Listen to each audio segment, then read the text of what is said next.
বৃহস্পতিবার পবিত্র রাতে কেউ যদি এই দোয়াটি 100 বার পরে কোনো দিন পৃথিবীর কোনো মানুষের কাছে তার হাত পাততে হবে না।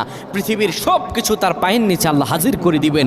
দারিদ্রতা থেকে মুক্তি দান করবেন, বিপদ আপদ থেকে মুক্তি দান করবেন, তার সম্মানকে সুউচ্চতা দান করবেন, অসুস্থতা থেকে দূরে রাখবেন। আল্লাহর অশেষ দয়া ও রহম তাকে দান করে দিবেন। সুবহানাল্লাহ। বৃহস্পতিবার রাত এটি গুরুত্বপূর্ণ রাত। এই রাত সপ্তাহে একদিন আসে।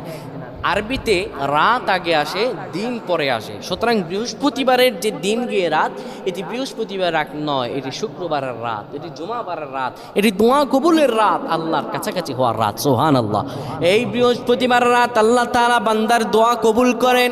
কেউ যদি বৃহস্পতিবার রাতে ঈশা নামাজের পরে পবিত্র হয়ে ইয়া হাইয়ু ইয়া হাইয়ু ইয়া হাইয়ু ইয়া রফিয়ু ইয়া রফিয়ু ইয়া রফিয়ু এই দোয়াগুলো পড়তে পারে 100 বার, আল্লাহ রাব্বুল আলামিন তার